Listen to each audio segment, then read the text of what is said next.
kennamee illee galmaan gad nyaatiniiti.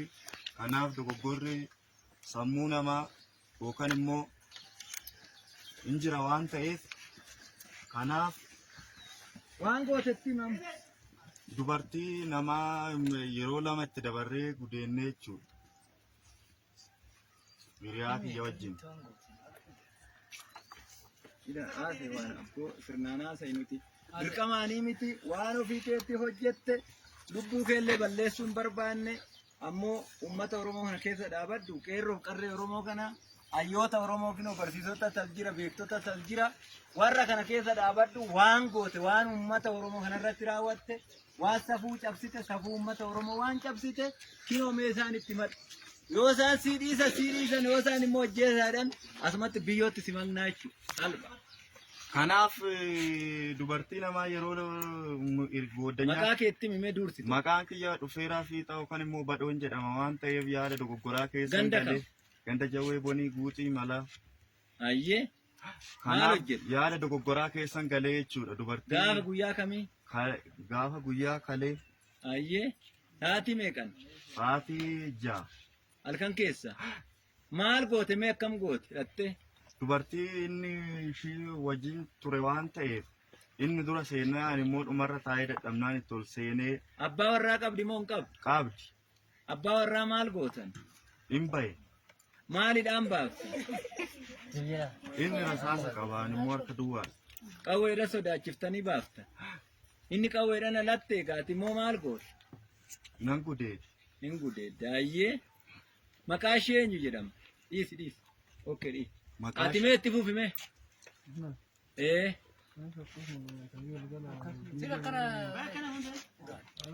Jalabe kan kunyemma yu ganada sika kan maqaan kee eenyu ol kaasi booka ummanni kun dhaga'utti akka qeerroo qarreen ayyoonni dhagaanitti caalumaa eenyu ayluu eenyu ganda kam aanaa kam aanaa jaldu maal hojjette ayyee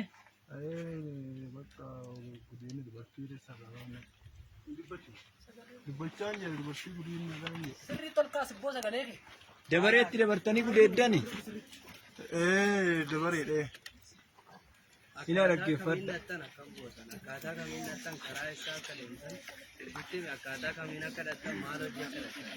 maal hojjechuu dhaqxamme hojii jarree wayii qabnee dhiyeessee achirraan namicha dura biyyi wayii qabaasaatti kun ayyee suma malee waan goone waan booddettan tillachuu yaa gudeedda mana sana akkamitti cabsitanii seentammoo baneettanii immoo akkamitti bansiifta bane nama bana ayyee isa booda isaan maal jettaniin isaan isin barbaadan taatee inni karamaan jenne ayyee kanu eenyu dursee gudeeti dursaa dhaqee isuma aanuma si lammeessoo isa gudeede inni qawweedhaan isa eega inni qawweedhaan eega salatti ishee mee ati immoo kootti mee akkana bahe ati immoo waan hojjettee mime halkanii annoodha fakkaannee beessaannaan qaama barnoo abaa'uudha jedhaatee annoodha jennaan nama meeqasi nama torba maqaan kee eenyu bojaadha bojaa eenyu bojaati faaraansi ganda kam sariitii dhanquu aanaa kam jaldu aanaa jaldu maal hojjette halkan nuti annoodha nuti qaama bilisummaa Oromootii birrii nuu kennaa deemee dinnicha namaa malee dinnicha namaa kukkutan birrii namarraa fudhatan waan kanatu jira jechuu isa booda eenyuun qabamte isa booda isaanuma kana faana qabne waraana bilisummaa Oromoo sin qabe kana jiraachuu akkana bayyaabba kootu mee atoo eenyu maqaan kee burukee eenyu abbabaa eenyu dabbabaa eenyu alamu mee waan hojjette himi kanuma tokko nama torba taane kumtaala namaa tarsaasni balbala namaa qoqqoodne gaafa guyyaa kamii guyyaa isaa qidaamedha yaadadha ji'a kam keessa ji'uma kana keessa eenyu irratti raawwatta Masni margaa hin jedhamu fi dalasaa hin jedhamu. Masfinii margaaf dalasaa kan jedhamu. Eh, Kumtaala isaa jalaa kukkutan nuti qaama ABO teeftaniin eh, kana jira jechuudha uummata Oromoo laala. Hubadha. Yaa rakkanne uummata Oromoo waliin rakkanne irra nuti. Hattuu wajjinis rakkanne, uummata Oromoo wajjinis rakkanne, mootummaa hattuu kana waliinis rakkanne jechuudha. Waan mootummaa hattuu kanarraa dhaalte isa dalagaa jirti jechuudha kunillee. Kanaaf amma murteen kan keessan in ajjeefna moo gorsinee gadhiif?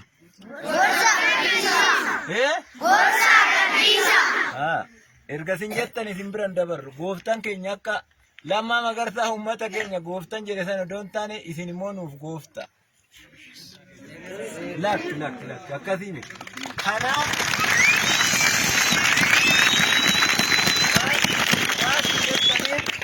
waan isin jettan biran dabarru dhiifneerra. Kanaaf dhiifneerraa bira dabarree ajjeesa yoo isin jettan namuma sammuu ishii facaafna asirra dhaabne jechuudha. Namni nu gaafatu hin jiru.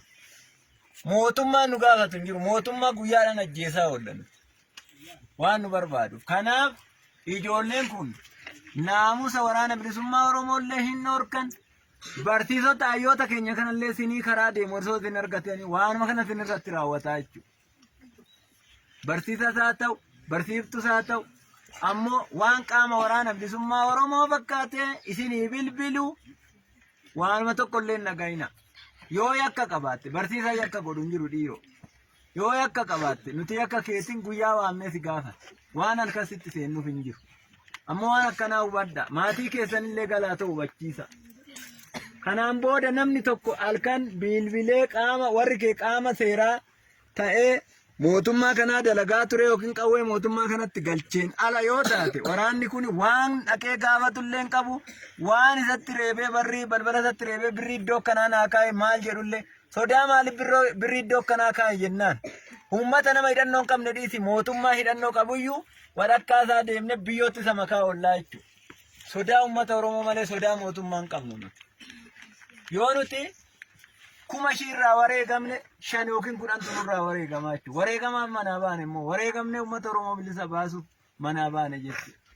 Barsiisaa keenya kabaja dhabe, barsiiftuu keenya kabaja dhabe, barattoota keenya kabaja dhabe, eerroof qarree keenya bakka arganitti ajjeesuu manaa gadi baane haariidhaan malee jiruuf jireenya keenya godhachuu wallaalleetii miti.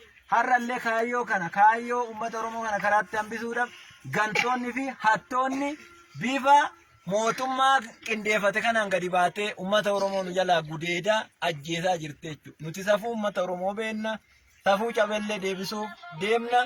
Waan maatii uummata Oromoo gudeennuu qabnu akkasitti nu hubadha. Maatii keessanillee akkasitti nu hubachiisa. Horaa bulaa nagaan nu gala.